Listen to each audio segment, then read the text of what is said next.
Stone walls whisper secrets of 1,000 years. They stand tall, unyielding against the test of time. Visitors approach with a mix of awe and trepidation. What tales do these ancient ramparts hold?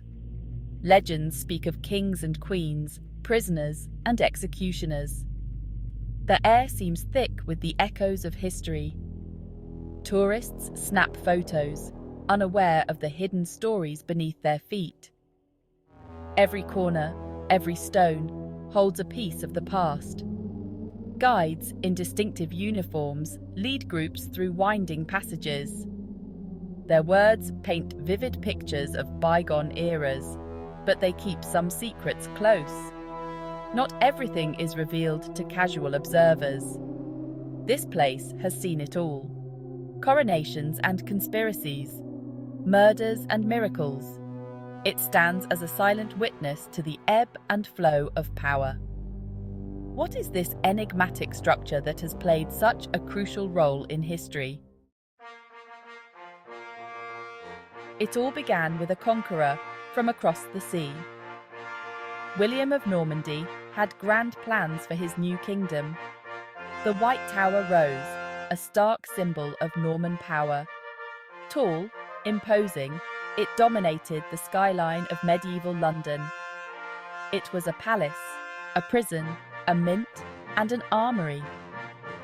William's vision shaped the course of English history. As centuries passed, the fortress grew. New towers, walls, and buildings sprang up. Kings and queens made it their home. They felt safe within its impregnable defenses. Yet, for many, these same walls meant captivity. Noble prisoners languished in surprising comfort. Common criminals faced harsher conditions. The fortress became synonymous with both royal power and punishment. Henry III and Edward I expanded the castle's defences. They added a moat and an inner curtain wall. The fortress became a complex of buildings. Each had its own purpose and secrets. Royal apartments jostled for space with grim cells. The clash of courtly refinement and cruel imprisonment was stark. This duality would define the fortress's character for centuries to come. One tower gained a particularly sinister reputation. Its very name sends shivers down the spine. The Bloody Tower, scene of one of history's greatest mysteries. In 1483, 2 young princes disappeared within these walls. Were they murdered? By whom? The questions persist to this day. Their uncle, Richard III, is often blamed. But the truth remains elusive. Other famous prisoners met their fate here. Sir Walter Raleigh spent years in captivity. He wrote his history of the world within these gloomy confines. The tower walls have absorbed countless tales of despair. Yet, not all stories from the Bloody Tower are tragic. Some prisoners lived in relative comfort. They received visitors and even kept pets. The tower's history is a tapestry of light and dark threads. Section 5. Crown Jewels and Legendary Ravens. At the heart of the fortress lies a dazzling treasure. The crown jewels, symbols of royal authority, rest here. They've been guarded within these walls for centuries. Visitors queue for hours to glimpse these priceless artifacts. The imperial state crown, the sovereign's scepter, the orb. Each tells a story of power and tradition. But the jewels aren't the only treasure here. Legend speaks of ravens, the fortress's unlikely guardians. At least 6 must remain at all times. If they leave, the kingdom will fall. Or so the story goes. These intelligent birds have their own quarters and caretakers. They're as much a part of the fortress as its stones. Their presence adds another layer of mystery to this already enigmatic place. Section 6.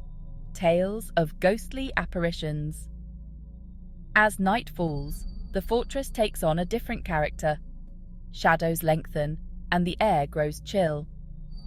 This is when the ghosts are said to walk. Anne Boleyn, headless, is said to haunt the chapel of St. Peter ad Vincula. The two princes are sometimes seen hand in hand in the Bloody Tower. Even Guy Fawkes is rumoured to roam the grounds. Yeoman warders tell tales of unexplained phenomena. Footsteps echo in empty corridors. Doors slam shut of their own accord. The fortress seems alive with the spirits of its past. Skeptics scoff, but many visitors report strange experiences. Is it the power of suggestion, or do the fortress walls truly hold on to the echoes of past tragedies? Section 7. The Yeoman Warders, Guardians of Secrets. They're known to tourists as beefeaters, but their proper title is Yeoman Warder. These men and women are more than just tour guides. They're the living guardians of the fortress's secrets. To become a Yeoman Warder, one must have served in the armed forces. At least 22 years of service is required. They live within the fortress walls, continuing a tradition centuries old. Their knowledge of the fortress is unparalleled. Every nook, every cranny, holds a story they can tell. But some secrets they keep to themselves. Not everything is for public consumption. At night, when the tourists have gone, they perform another duty. The Ceremony of the Keys, a 700-year-old ritual. The fortress is locked up, secure until morning. What happens in those quiet hours? Section 8.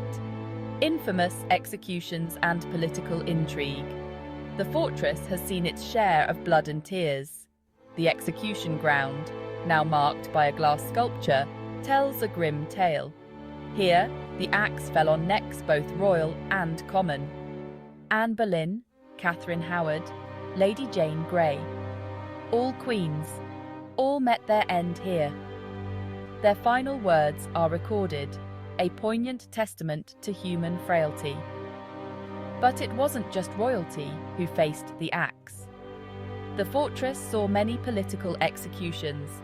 Traitors, real or perceived, met their end within these walls. The politics of the Tudor era were particularly bloody. Even in death, the executed weren't at peace. Many were buried in the chapel of St. Peter ad Vincula. Their bones, disturbed over centuries, were finally laid to rest in the 19th century. Section 9. A menagerie of exotic beasts. For 600 years, the fortress housed an unlikely attraction. A royal menagerie, filled with exotic beasts from far-off lands. Lions, elephants, and even a polar bear once called this place home. The animals were often diplomatic gifts, a symbol of the crown's far-reaching influence.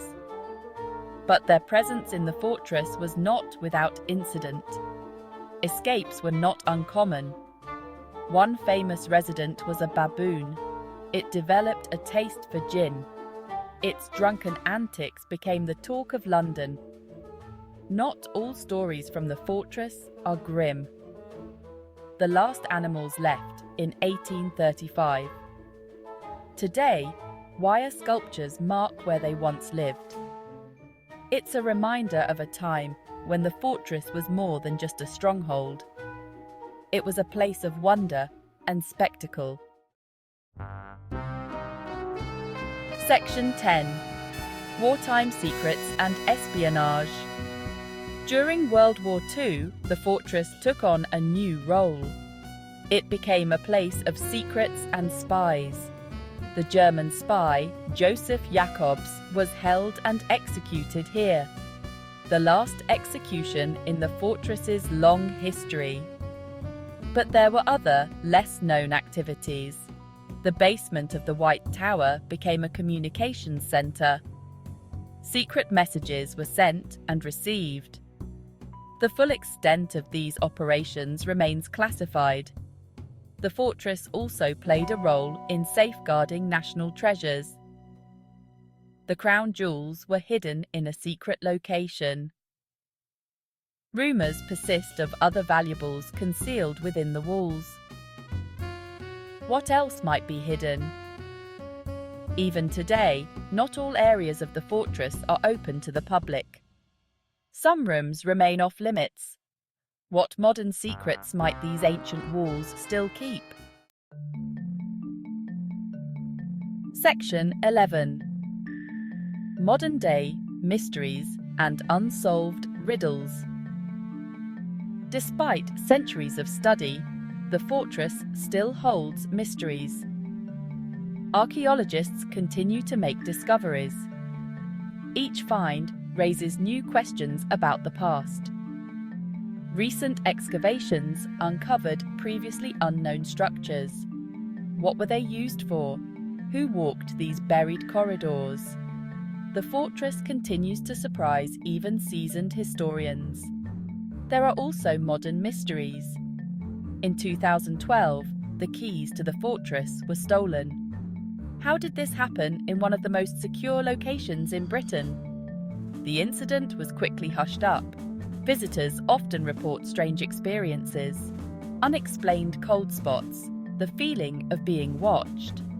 Are these just products of an overactive imagination? Or does the fortress still guard some supernatural secrets?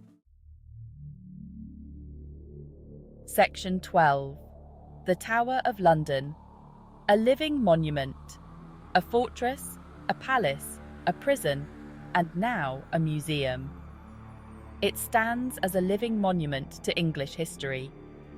It has witnessed coronations and executions, held prisoners and protected treasures. Today, millions visit the tower each year.